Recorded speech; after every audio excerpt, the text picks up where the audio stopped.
See, okay, here it's been bad, but we've seen people die in Telford. We've seen children die in Telford. These people have got blood on their hands. The politicians who are sat over in the town hall, they've got blood on their hands of children. I think when the Telford scandal broke out, I was in Canada at that time, and I had one of the young ladies who exposed everything, and she was in fear of her life, and she wasn't getting any protection from the police or the council, and she's actually fled the country. She's in a different country just to remain safe. So sometimes you can't make these things up.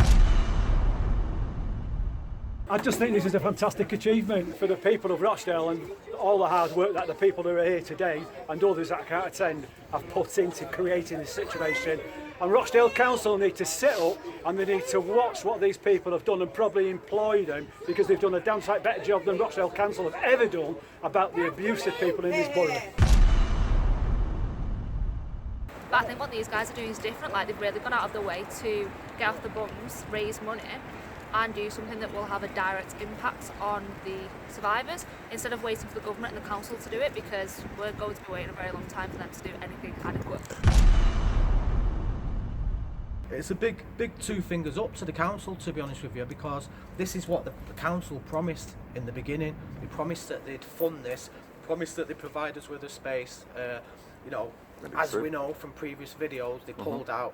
All that's gone to the wayside. So what Billy's done is, and his team, he's pulled himself up by his bootstraps. He's gone belt and braces, and he's set it up himself. All from help from the community.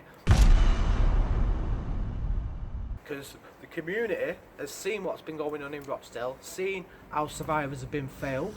There's still more people in the community and in the general public to raise awareness about the issues around the council, how they're failing people, how they're failing kids.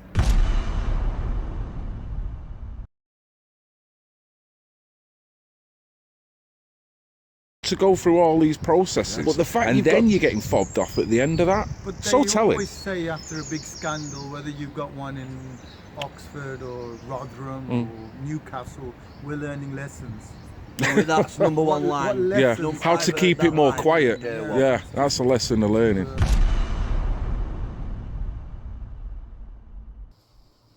Billy Howarth, founder of PAG UK, Linda Phillips, the rest of the PAG team, PAG affiliates. In terms of numbers, no one can say how many people. It is fair to say there may not be a lot of people. What there will be there'll be a spirit. There'll be this urge to show the Rochdale people have had enough. The two-tier police system that seems to be prevalent, people have had enough. The mainstream media that chooses not to shine a light on the issues of Rochdale, people have had enough.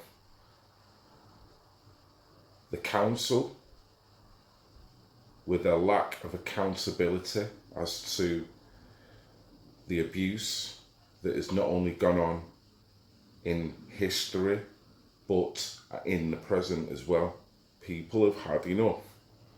The different councillors that would prefer to brandish Parents Against Grooming with the tag of being a vigilante rather than being helpers of survivors, highlighting paedophilia, which is running rife in Rochdale. No thanks, just vilification. A problem which has been here for about 40 years, and we've seen a lot of different sort of politicians and Conservatives and Labour and people come in power, but the system doesn't change. The system is failing, and that's what they don't want to look at. People have had enough. The failings in Rochdale, people have had enough. The abuse of Rochdale residents, which is still going on, which is not duly getting dealt with. an awful situation we're in. Yeah. And it needs, I'm just appealing to everybody who's listening to this and watching it Facebook Live, I'm just appealing to the ordinary person to just wake up and smell the coffee. And this is what's happening in one town. It's not just one town, it's in every town. And whether it's the West Midlands, whether it's up north, whether it's in London, it's happening on an industrial scale. And the only way we're going to get to the bottom of this is when the ordinary man wakes up and starts collectively working together on these kind of things. In a positive way. In a positive way. Yeah. In a positive way, yeah. PAG UK and other organisations that have worked alongside PAG UK have constantly been let down, left them high and dry. Give them promises of dossiers, meeting places that would be arranged on behalf of the council for PAG, for survivors, for Shatter Boys, for survivors. None of it came.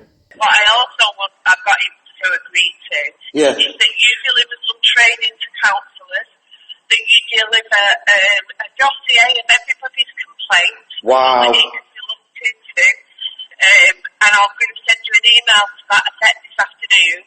Wow. We're going to make an official complaint against the head of comms for calling you a liar. Wow. So that the council offers you a formal apology, because he had no right to do that, and that was unprofessional of him, and he wasn't acting on behalf of the council when he did that.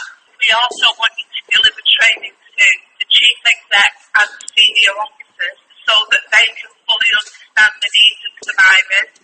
We want to offer you accommodation so that you can meet your survivors groups whenever you want, in a safe place, in a building which should be secure for you to be able to... Oh, don't cry. Don't cry. Silence. Saturday, the 27th of July, the police pit stop. There will be a Parents Against Grooming protest.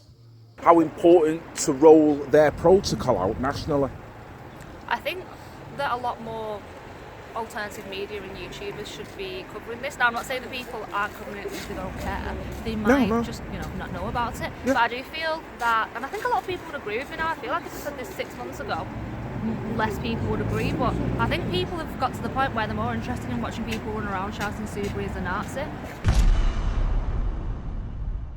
How important is it that these guys are doing what they're doing, considering all the problems we just spoke about? Well, I was in there yesterday. Thursday. I'd called in. I do the food bank on a Thursday, so I called in before I went home.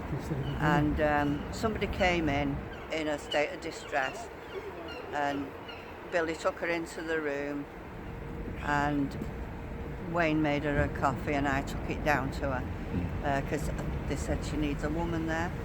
And the woman was heartbroken, and I watched Billy and I stood back in amazement because I thought, this guy's shit hot, he knows what he's talking about.